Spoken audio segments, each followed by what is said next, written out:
Appreciate it.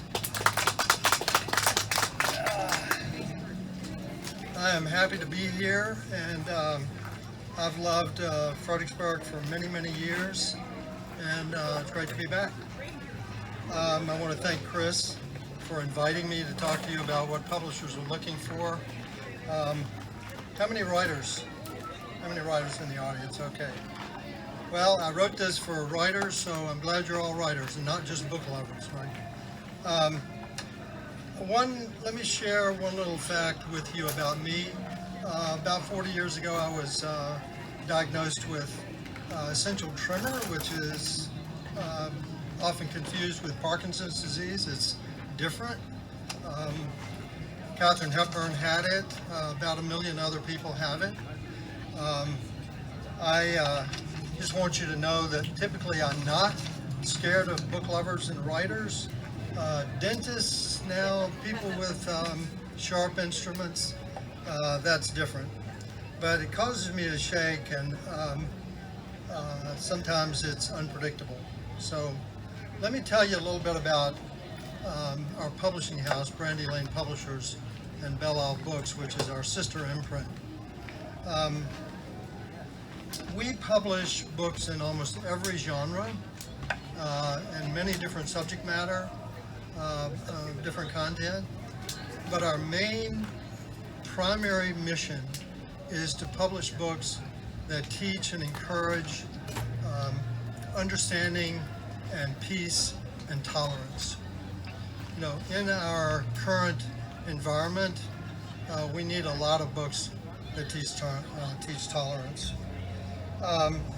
We are doing our best to publish books in fiction, nonfiction, poetry, children's books that do just that. And that includes LGBTQ material, immigrant literature, and we're also interested in environmental preservation and health and wellness. I recently read a story about how last July 4th, the Arctic was actually hotter than Key West, Florida. That tells you anything about how the climate is changing. And new generations need to know how the climate is changing, and maybe they can help turn the tide. We're an independent publisher. We publish traditionally. We also publish cooperatively, where we invest a portion. And because we publish more than one way, we're considered a hybrid. We get hundreds of submissions every year. We publish about 40 books a year. We also assist self-publishers who are looking for guidance and managing and navigating the labyrinth of publishing. Now, I think most publishers will agree with what I say today, but I am not able to talk specifically about every single publisher out there. There are hundreds of publishers. They all have different publishing models. They all have different preferences. They all have different likes and dislikes, peculiarities, pet peeves. What I can do is I can talk with you about my point of view based on 35 years of experience as an independent publisher. I have 6 points basically I want to talk with you about that I think about when I'm trying to make a decision about whether to publish or not. And these are not in any particular order. They really, in my view, are all equally important.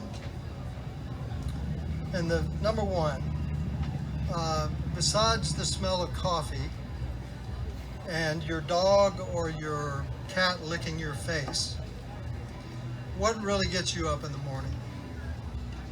What is your true passion?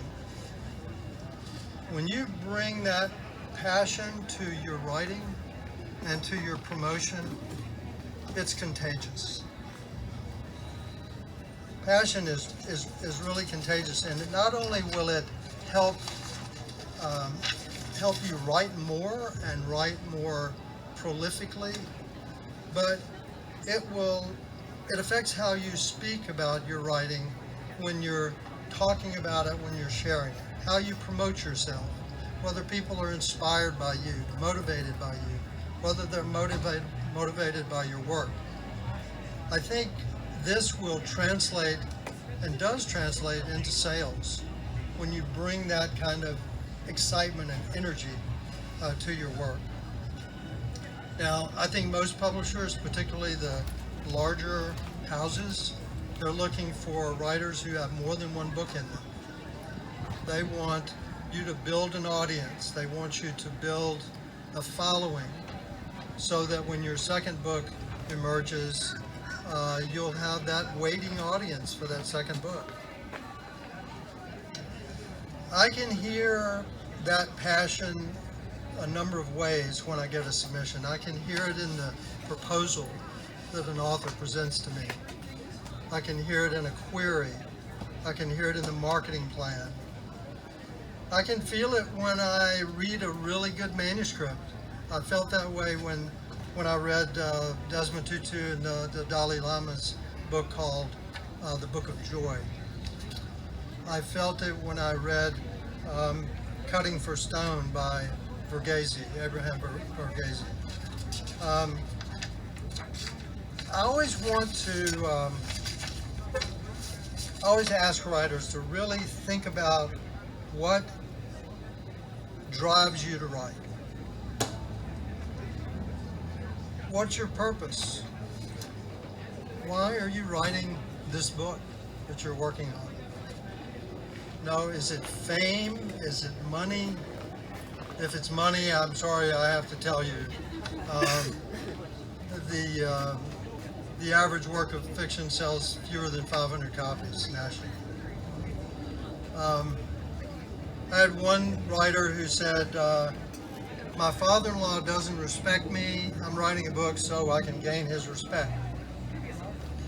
You know, there are lots of writers who go to writers' conferences, they go to book festivals, they take courses in writing, they talk about writing, they dream about writing, but they're not driven. They're not driven to write. They don't have that passion. And I think that is one of the essential ingredients to publishers looking for, even if they don't articulate it clearly. So that's number one. Number two is the writing. Obviously, we're looking for, at Brandylane, we're looking for good writers, we're looking for great stories, but even when a manuscript isn't fully polished and refined, we may see the diamond in the rough, you know, and we know that a good editor can transform it. But before you send in that manuscript, hire an editor. Definitely a copy editor. You want an editor who has a very strong background and skill level and a working knowledge of the Chicago Manual of Style. You really have to have that, and that means a writer who works as an editor, works as an editor for a living. You know, not your cousin or your best friend or the person you heard about down the street who happens to have a degree in English. You know, a lot of people think if a person has a degree in English, they can be an editor. Becoming a better editor is sort of like becoming a better person. You know, it's a lifelong challenge. It's a practice. You know, it's not, you never truly perfect it. So maybe your manuscript has had a good copy edit, but maybe what it needs is a developmental edit. Maybe it needs to be shaped, and maybe your dialogue is clunky. Maybe you need to build more. You need to build your world that you're writing about in fiction as a fiction writer. When writers ask me what I'm looking for in the writing, I say I want to be moved, I want to be surprised, I want to be motivated, I want to be, I want to be changed by the words. I also like not to be frustrated by clunky syntax or misplaced commas and things like that. Let me talk just a minute about voice. Years ago, I recommended a book to my students. I taught writing for almost 20 years.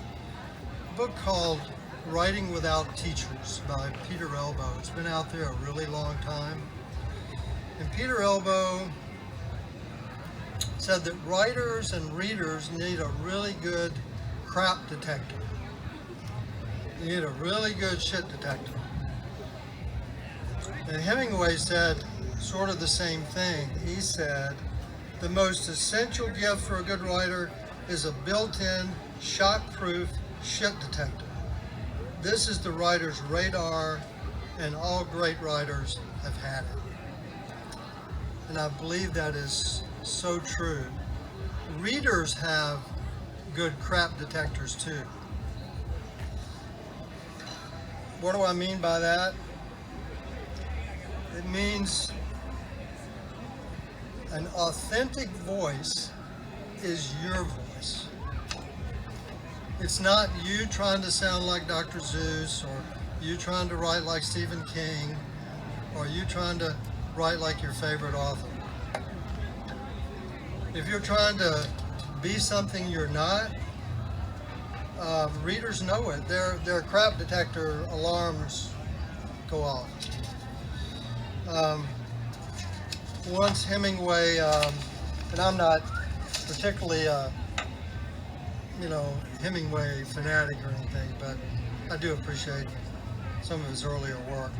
But he said when he hit a writer's block brick wall, he said to himself, all you have to do is write one true sentence. Write the truest sentence you know.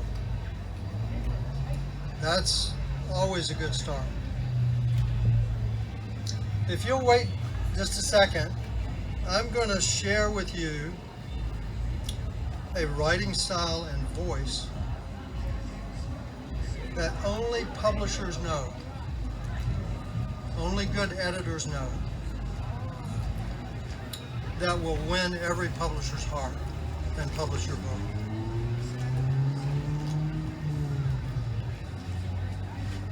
If you believed what I just said, your crap detector needs repair.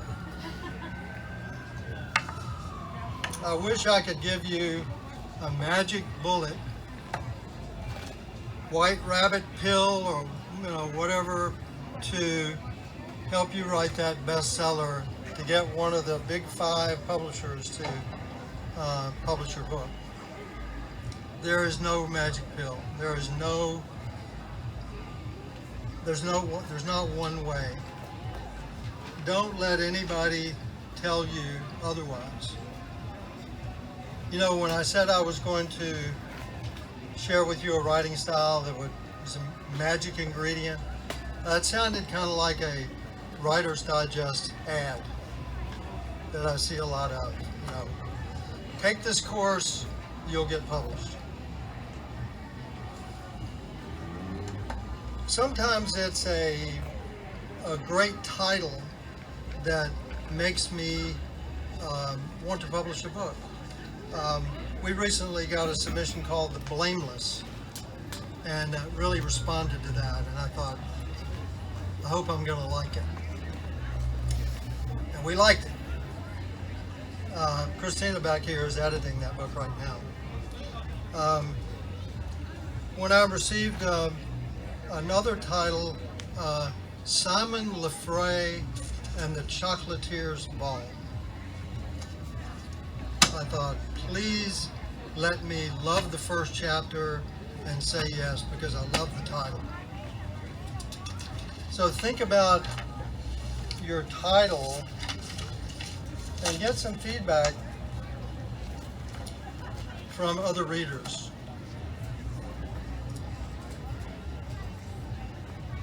Let me finish this section to just say, no one is going to write your book in your voice. It's up to you to discover your voice and refine it and build on it. And stay with it. Stay with a true voice. Don't try to fake. Fake is real easy to see. So I say, sit down, write that first true sentence, and then go from there. The third ingredient is your proposal or query. How many of you have written a query or sent in a query to a publisher? Basically, a query is you in one page trying to convince a publisher to publish your book, even if you haven't written it. Or maybe you've only written 10,000 words, or maybe only 1,000 words. Maybe it's just an idea that you have. And it's probably the most important 300 words you'll write. There's a lot of stuff online that says, what's the most important, is your novel the most important writing you'll do? No, it's the query that you send in to the publisher or the agent. Book proposals are written to convince a publisher to publish your nonfiction work.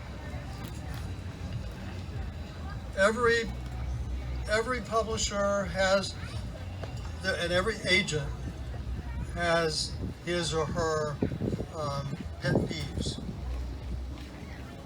And for me, it's really long emails to me from authors giving me their entire life history.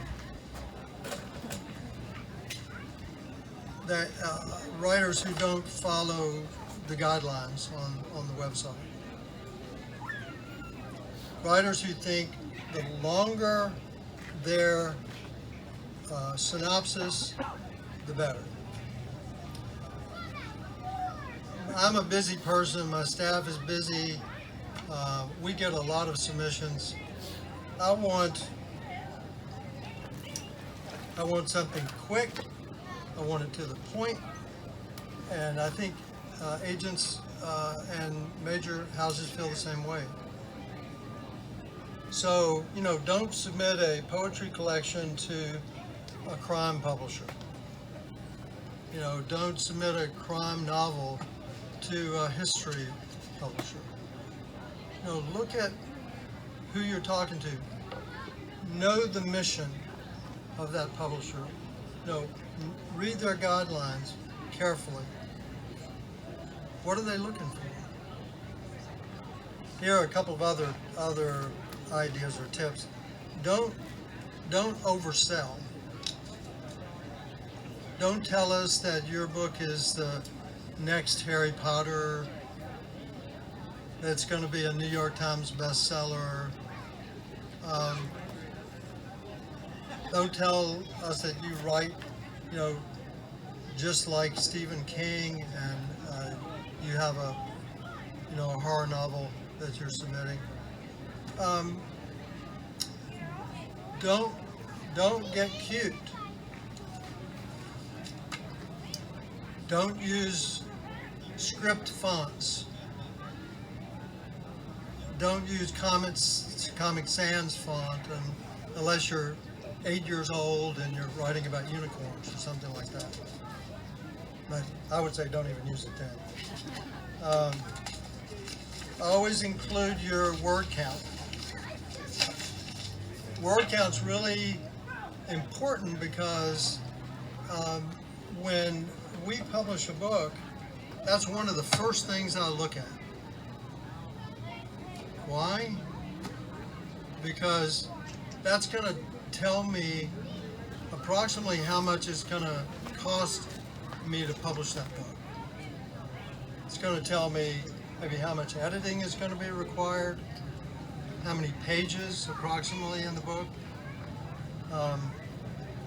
So it's really, really important. So make it really easy to skim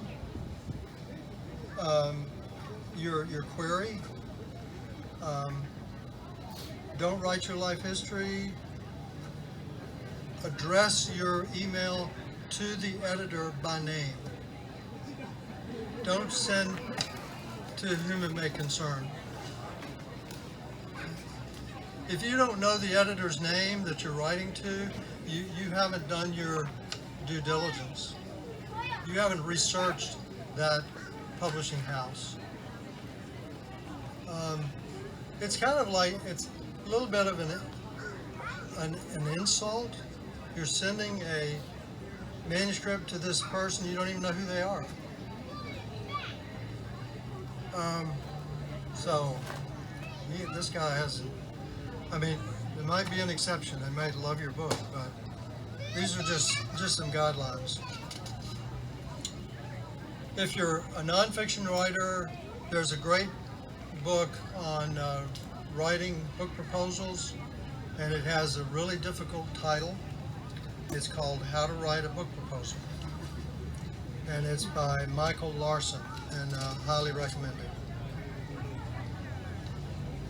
So when it comes to writing queries, writing proposals, writing books, try to look at it through your publisher's eyes. The publisher that you're sending to, try to look through his or her eyes. Would you spend $10,000 or $25,000 on your book? Because that's about what it's going to cost that publisher to publish your book. You can get a book published for a lot less out there if you don't hire a professional book cover designer to do your book. You don't hire a professional Chicago Manual style editor to edit your book. If you don't spend what I consider to be the minimum amount of promotion on your book, about $5,000. That's minimum. Most marketing firms, book marketing firms, want that much for 1 month. So think about, try to think about your, looking at it from the publisher's eyes. How many copies of your book will that publisher have to sell to recover and recoup that investment?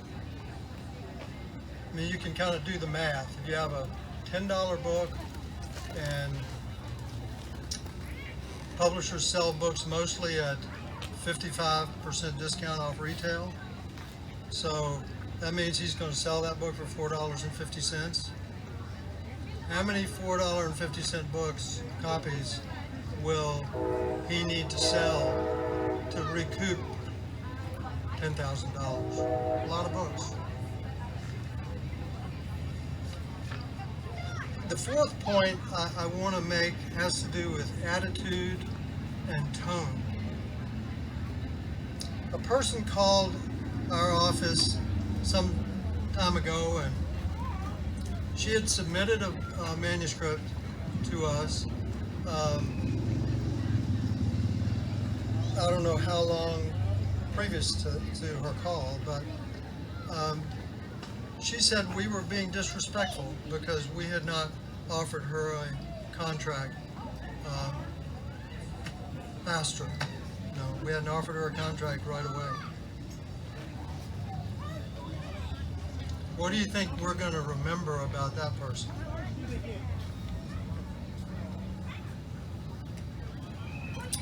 We're going to remember her, but not in a positive way. Right?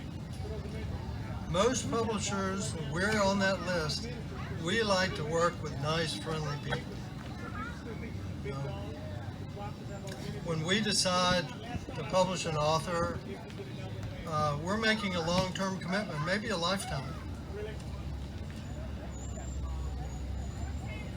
I'm still working with people that I published 25, 30 years ago. So when you choose a publisher or a publisher chooses you, you're getting married.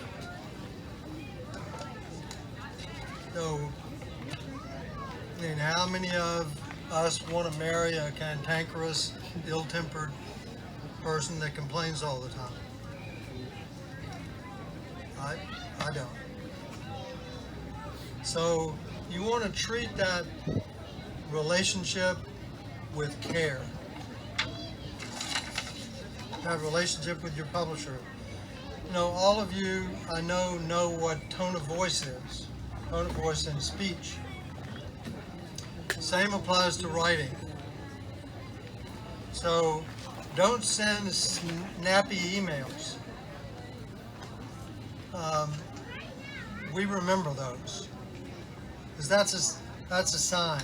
You know, it's a sign that maybe this is not a person we want to work with for the next 10 years. You know what I mean? Your publisher should be kind towards you as well. I mean, we have a lot of respect and admiration for our authors, and that's a high priority for us. You know, we're known for being accessible and being kind towards our authors, and you should expect that from any publisher or agent. If they don't respond to you, get back to you, then maybe they're the wrong person to publish your book. The fifth point I want to make is, I know there's some of you here that may be close to my age. I'll be 73 next month. But I grew up when people used to actually write letters on paper, and they actually put stamps on them and took them to the post office, mailed them. Today you have to have a platform. Back in my day, a platform was you on the phone. You mailing out letters, mailing out promotional pieces, postcards, getting on the phone. Now you need to be on the phone too, but you need a platform. You need social media. You know, you need to be on Facebook, you need to be on Instagram, probably need to be on Twitter. You need to be out there in front of people, talking to audiences, going to book festivals like this, meeting people, talking about your book, talking about yourself, promoting yourself online. You know, you need to build those relationships. You need to be communicating with bloggers that write about your particular genre and your particular content area.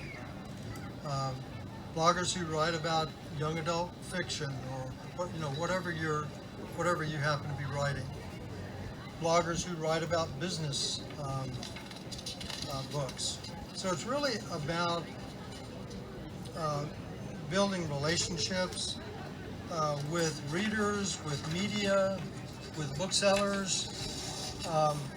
You know, how will you sell your book? Bake cookies. We've got an author who bakes cookies when he's stressed, and he's connected with every bookseller in town. They love him. He's won the pallets and the pocketbooks too, probably.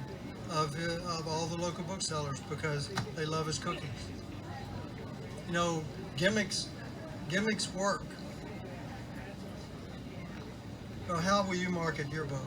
No, we don't have the marketing budgets that we used to. Some authors will say to me, I'm not good at marketing. You do that, right? As publisher, you do that. Well, we do.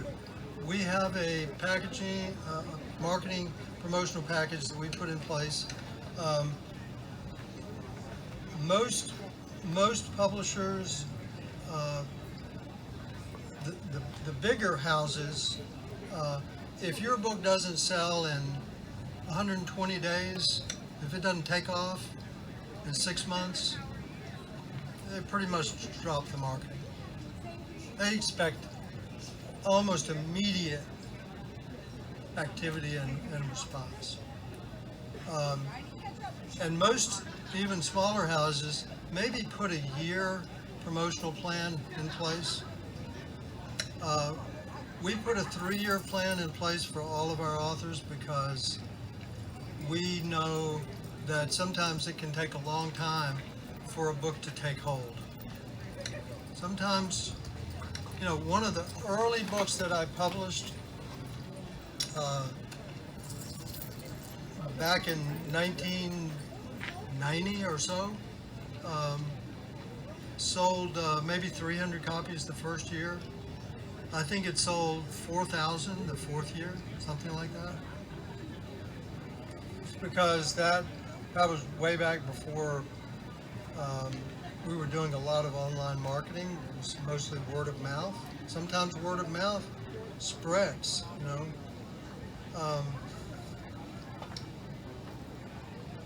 So what I recommend is that you, with your marketing and your promotion, is that you start early.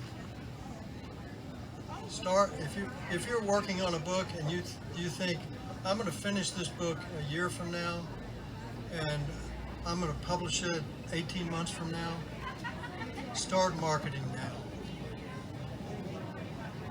Start building your online audience. Start making connections with booksellers, media. Introduce yourself around. Go to book festivals. Go to writers' conferences. Write other stuff. Put your website up. Start putting some interesting material on your website that will draw people in. Get their attention so that when your book does come out, they'll know who you are. One of the biggest mistakes authors make is they wait until their book is published before they start marketing. So, you know, a writer example. A writer comes to us at Brandylane with 5,000 followers on Instagram. There's another author with a really great book, equally great. We like both of them. The second author says, my book will sell itself. No, it won't. 9 times out of 10, books don't sell themselves. There are always exceptions to that. Probably exceptions to everything I've said today. There's no right answer for sure. You know, marketing and selling a book is a long marathon.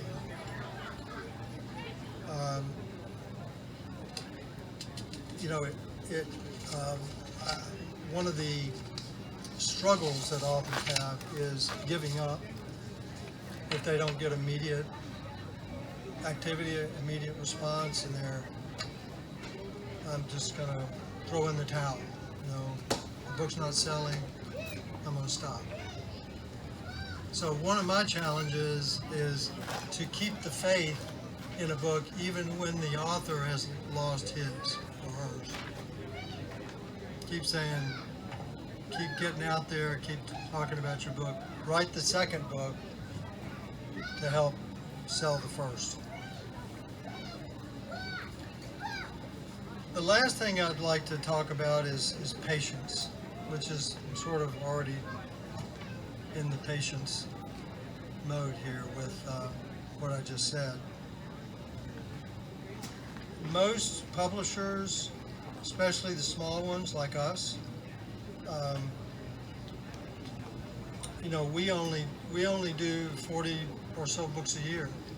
I just read, I forget who what house it was, but said they published 1,000 books a year. So it tells you how small we are.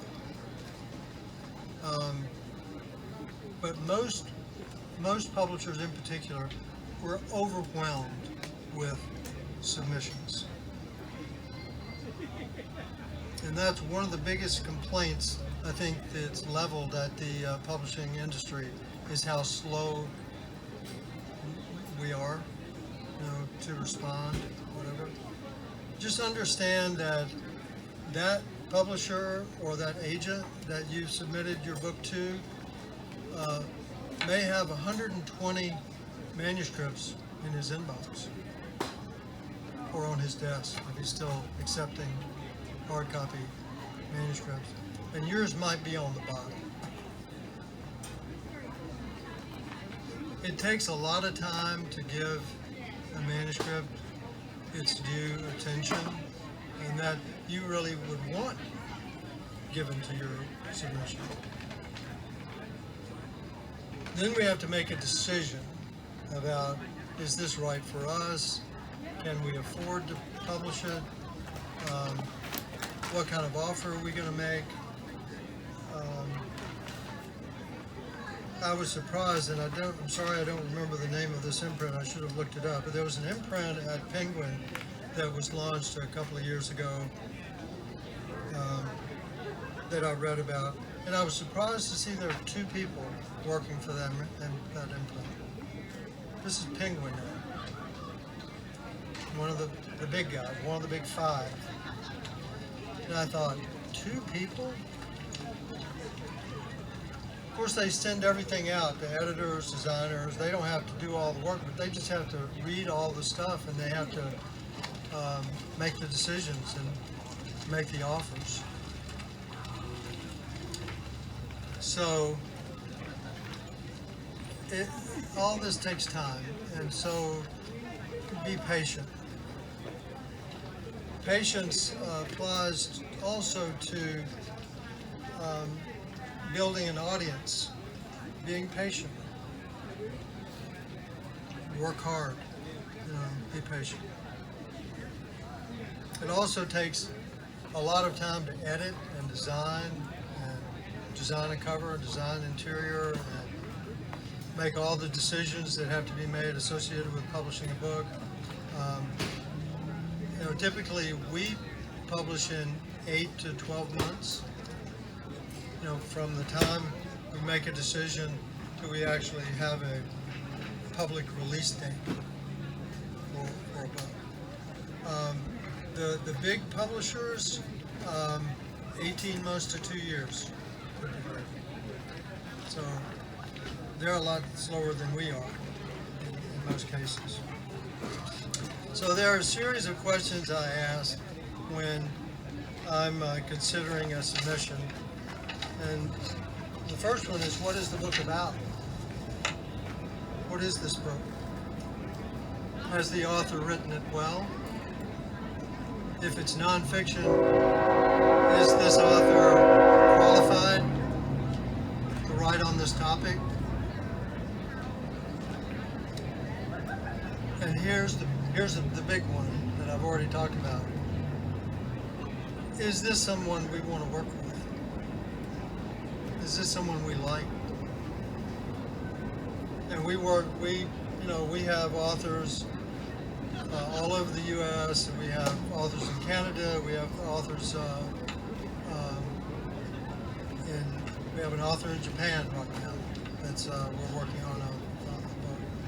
So we don't always meet our authors, which is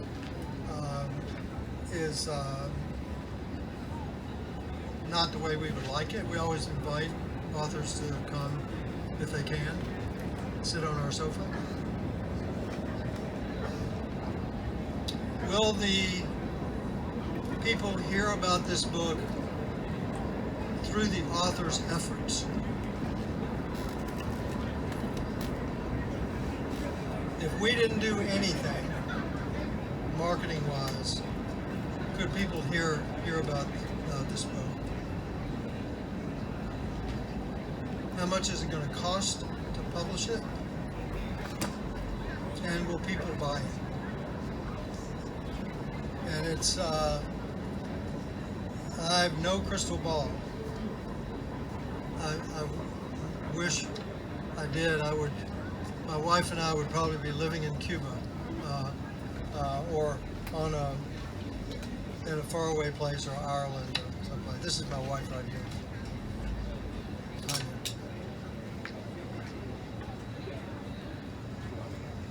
So there's a quote that I love from Annie Dillard. Do y'all know who Annie Dillard was? Pilgrim at Tinker Creek. Goes back 1974. She won the Pulitzer. I haven't heard that name in 30 years.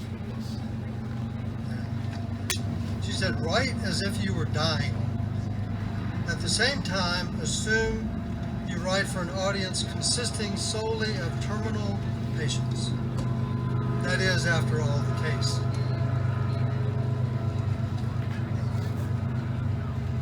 So you want to speak, write your passion.